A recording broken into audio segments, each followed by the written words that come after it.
नमस्कार, city post live के इस खास पेशकश में आपका स्वागत है। मैं हूं श्रीकांत प्रत्युष। इस बार विधानसभा चुनाव में जो अपने लोग हैं वहीं बड़ी चुनौती बनेंगे एनडीए के लिए।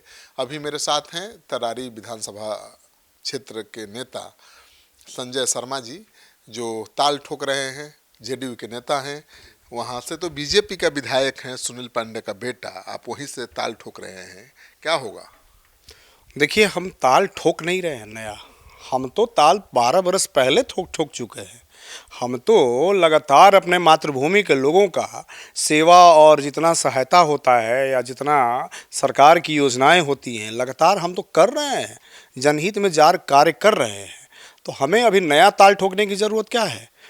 क्या चुनौती है अभी तो हमला भी हो गया आप पर। देखिए, जैसे आप कह रहे हैं कि बीजेपी के साथ आपको तरारी विधानसभा में चुनौती होगी, तो हम आपको ये स्पष्ट बता देना चाहते हैं कि हम पिछले 12 वर्षों से एनडीए के सदस्य हैं, जेडीयू के एक नेता हैं, सदस्य हैं, कार्यकर्ता हैं।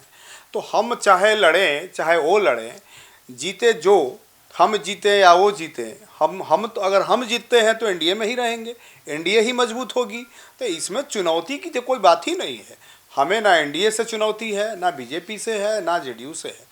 हम उसके एक पात्र हैं, उनके सदस्य हैं, उनके एक कार्यकर्ता हैं। और माननीय मुख्यमंत्री जी और माननीय प्रधानमंत्री जी का सदैव हम आदरणीय मानते हैं और आगे भी मानते रहेंगे। उन लोगों ने जिस तरह से बिहार के 14 करोड़ जनता जनार्दन का नया निर्माण किया है, तकदीर और तस्वीर बदल के रख दी है, तो इसलिए माननीय मुख्यमंत्री जी हमेशा मेरे आदर्श थे, हैं और रहेंगे। ये इस बात से मेरी कोई चुनौती नहीं है और हम एनडीए के हैं, एनडीए के ही रहेंगे। तो आप सुने ही होंगे, हर जगह टीवी मीडिया हर जगह चल रहा है।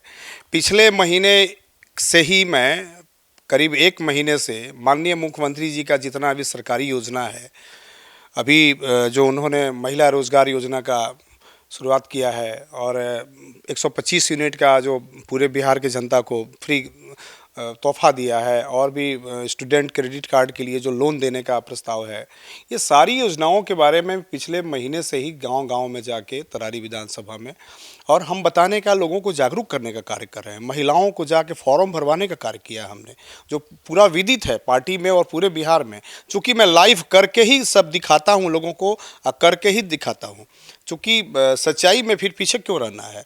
बस इसी को कुछ लोगों को गवारा नहीं गुजरा कि लोगों का इतना जनहित में जो मैं कार्य कर रहा हूँ, लोगों का इतना समर्थन मिल रहा है, प्यार मिल रहा है, स्नेह मिल रहा है, तो ये कुछ लोगों को गवारा नहीं गुजरा। इसको नहीं गवारा गुजरा है? कौन हमले के पीछे? समझ रहे हैं कौन, किन लोगों को गुजरा, बताइए ना, कैसे हमला हुआ? हम तो गए थे सभी गांव में, जैसे जाते थे वैसे सहार के एकवारी गांव में गए थे। तरारी विधानसभा का गांव है और मुझे कुछ लोगों ने वहां बुलाया भी था, चूँकि नवरात्र का महीना था, दर्शन भी करना था और योजनाओं के बारे में भी बताना था। तो सभी दर्शन करके और योजनाओं के बारे में बता के जैसे मैं एकवारी गांव से बाहर निकलने का प्रयास किया, तब तक घात लगा के एक स्कॉर्पियो और 10-12 बाइक वाले पहले से वहाँ साइड में खड़े थे।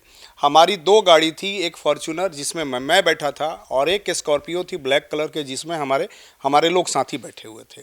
तो उस गाड़ी को जैसे हम दोनों गाड़ी निकले, हमारे गाड़ी को ओवरटेक करने का प्रयास काफ़ी तेज़ी में उग्र होके उन लोगों के द्वारा किया गया। तो हमारे ब्लैक वाले स्कॉर्पियो से तो इन लोगों ने पीछा करके निकल गया, धक्का उक्का मार के इधर उधर। लेकिन हमारे जब गाड़ी से आगे निकलने का इन लोगों ने प्रयास किया, काफ़ी हमारे फॉर्च्यूनर में 2 बार पीछे से धक्का भी मारा। तो हम लोगों को थोड़ा लगा कि भाई हमारे गाड़ी पे अगर कोई धक्का मारेगा तो कहीं ना कहीं कोई बात है। सरकारी अंगरक्षक भी मेरे पास बिहार सरकार के द्वारा निर्गत किया गया है। सब लोग हम लोग हरकत में आ गए।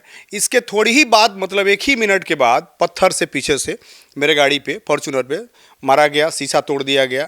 उसके बाद हम लोग और हरकत में आए कि जल्दी भागिए। उसके बाद अंततः ही लोग मेन रोड पे जाते जाते हमारे गाड़ी पे और ऊपर फायरिंग करके फिर ये लोग रोकने का हमको प्रयास। गोली भी चला है? गोली भी चला है, 2 राउंड गोली चला है।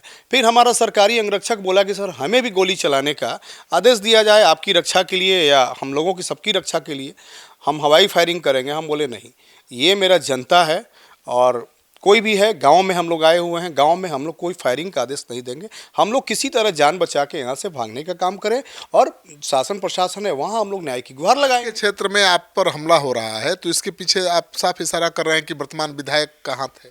देखिए, ये शासन प्रशासन पुलिस की काम है पता लगाना, लेकिन आज तक 12 वर्षों से इस तरह से कायराना हरकत जिन लोगों ने किया है, ये बहुत ही मतलब इसको क्या कहा जाए, ये निंदनीय घटना है और ये नीचता का प्रतीक है, ये बाहुल्यता का प्रतीक नहीं है, ये बहुत ही कायराना हरकत है। एफआईआर आपने दर्ज करा दी? हमने एफआईआर साहा थाने में दर्ज करा दिया है, पुलिस अपना काम कर रही है, प्रशासन अपना काम कर रही है। और मैंने तुरंत ही सूचित करने का काम किया पुलिस के वरीय अधिकारियों तक, डीजीपी साहब तक। मैंने माननीय मुख्यमंत्री जी को भी फ़ोन करके सूचित किया, कल मुझे वहाँ समय भी बुलाया गया है माननीय मुख्यमंत्री जी के द्वारा। मैं सभी बातों को बताऊँगा कि सर, अगर आपके कार्यों को, आपकी योजनाओं को अगर बताने में, बिहार में घूम घूम के, अपने विधानसभा में गाँव गाँव में घूम के अगर बताने का कार्य मैंने अगर करने का अपराध किया है, तो ये कौन सा गुनाह के द्वारा, कौन सा अपराध के द्वारा मुझे हमारे ऊपर जानलेवा हमला करने का काम किया गया, प्रयास किया गया है। हम एक नीतीश कुमार के सिपाही हैं, मुख्यमंत्री बिहार सरकार के, तो हम उनके सिपाही हैं और एक देश के सिपाही थे और तरारी के बेटा हैं, तरारी के सेवक हैं। और तरारी को, तरारी में घुसने से और तरारी के लोगों को सेवा करने से अगर मुझे कोई रोकने का प्रयास करेगा तो हम लोग मुंहतोड़ जवाब देने के लिए तैयार हैं। चूँकि तरारी के 4 लाख जनता है, 4 लाख जनता का आशीर्वाद है मेरे साथ। आशीर्वाद आपको है, विधायक कोई और है, बाहुबली के सुनील पांडे के बेटे विधायक हैं, आप टिकट मिल नहीं रहा इस बार भी आपको, फिर भी लड़ेंगे? ये तो इंसाफ करेंगे हमारे माननीय मुख्यमंत्री जी, और इंसाफ करेगी हमारी तरारी की जनता कि किसके साथ क्या होना चाहिए। हम जनता के हित में जो भी कार्य करना होगा हम करेंगे, कभी पीछे नहीं हटेंगे। चुनाव लड़ेंगे आप? एकदम लड़ेंगे। तो बीजेपी से ही टक्कर होगी आप? अब क्या होगा मैं नहीं जानता हूं। अगर माननीय मुख्यमंत्री जी मेरे साथ अगर इंसाफ नहीं किए, मेरी अलायंस, मेरी पार्टी, मेरी सरकार अगर अलायंस नहीं की, तो जनहित के लिए, जनता के लिए मैं कुछ भी करने के लिए तैयार हूं, कोई भी कुर्बानी देने के लिए तैयार हूं। चूँकि मैं एक तरारी का बेटा हूं, तरारी का सेवक हूं, तरारी का नेता नहीं हूं। और तरारी में जो भी बेटा काम किया है आज विदित है लोगों में। सुनील पांडे के सामने टिकिएगा? देखिए, किसी के सामने टिकने की बात नहीं है। मैं आपको बता दूं, आपको खदड़ खदड़ करके हमला हो रहा है। आप किसी का नाम लीजिए, हम तो वहां लड़के आए हैं जहां देश के बड़े बड़े दुश्मन थे। उनसे बड़े दुश्मन कोई नहीं है ना, उनसे कोई बड़ा अपराधी नहीं है ना। क्षेत्र में तो खदेड़ लड़ना शुरू कर दिया ना? नहीं नहीं नहीं, हम किसी को डायरेक्ट चिन्हित नहीं करेंगे, लेकिन जो भी ये कार्य किया है बड़ी ही कातिराना और कायराना हरकत है और इसको हमारी जनता कतई बर्दाश्त नहीं करेगी, ना हमारी सरकार बर्दाश्त करेगी। और मैं आपको ये भी बता देता हूँ कि किसी भी हमलावरों से और किसी भी अपराधियों से और किसी भी बाहुबली से मेरा खुला चुनौती है कि जब भी अगर आपको संजय शर्मा तरारी के बेटा से लड़ने का अगर बहुत बेचैनी है ना, तो तिथि और समय और दिन तय कर लीजिए। उस दिन ये बेटा पीछे हटने का काम नहीं करेगा, पीठ दिखाने का काम नहीं करेगा। चूँकि तरारी की 4 लाख जनता का शान हूँ मैं, उनकी अरमान हूँ मैं, उनकी उम्मीद की किरण हूँ मैं, उनकी आस हूँ मैं। चलिए, तो आप सुन रहे थे संजय शर्मा को हमला हुआ है, जानलेवा हमला हुआ है, बाल बाल बचे हैं, लेकिन हौसला अभी भी पस्त नहीं है और वो चुनौती दे रहे हैं खुलेआम कि भाई जिसको लड़ना है सामने आकर लड़ ले, वो पीठ दिखाने वाले नहीं है। आंख मिचौली खेलने का क्या मतलब है? अरे जब लड़ना है तो सामने आइए ना। ये बेटा सामने लड़के आया है देश के दुश्मनों से। सुनील पांडे को कह रहे हैं चुनौती दे रहे हैं? मैं किसी पांडे को नहीं दे रहा हूँ, मैं उस असामाजिक तत्व के लोगों को दे रहा हूँ, उस अपराधियों को दे रहा हूँ जो हमारे ऊपर जानलेवा हमला करने का कार्य किया है। खुल के नाम नहीं ले रहे हैं, लेकिन इनका इशारा उन्हीं की तरफ है। और अब पुलिस मामले की जांच कर रही है, एफआईआर हो गया है। पुलिस के अनुसंधान में किसका नाम सामने आता है ये देखना दिलचस्प होगा। अब चुनाव तो सुनील पांडे के बेटा जीते हुए हैं वहाँ से उपचुनाव, क्या विधानसभा चुनाव वहीं लड़ेंगे? और लड़ेंगे तो संजय शर्मा मैदान में आमने सामने होंगे। तो त्रिकोणात्मक संघर्ष बनने के आसार हैं, क्योंकि वहाँ माले भी मजबूत स्थिति में है और बहुत कम मार्जिन से सुनील पांडे के बेटे वहाँ से चुनाव जीते हैं। ऐसे में संजय शर्मा चुनाव मैदान में अगर उतर गए तो एनडीए का खेल बिगड़ सकता है। इस वीडियो है सर, एक गांव में कहावत बोलते हैं कि हमरे बिल्ली हमरे के म्याऊं। जिस व्यक्ति के लिए, जिस अलायंस के लिए, जिन लोगों के लिए मैं अपने जीवन भर का कमाई, 12 वर्षों का मेहनत और कमाई मैंने त्याग करने का, कुर्बान करने का काम किया, आज वही बिल्ली मुझे काटने के लिए दौड़ रही है, वही बिल्ली मुझे म्याऊं कर रही है। कौन है बिल्ली?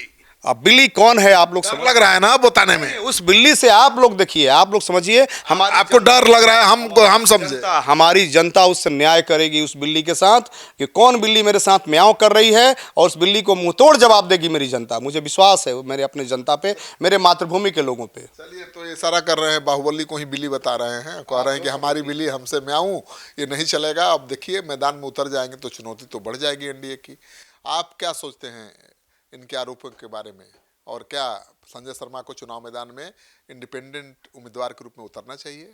अपनी राय जरूर दीजिए कमेंट बॉक्स में, और इस वीडियो को ज़्यादा से ज़्यादा लोगों के साथ शेयर करिए ताकि जनता को पता चले कि भाई तरारी विधानसभा सीट पर किस तरह का संघर्ष होने वाला है।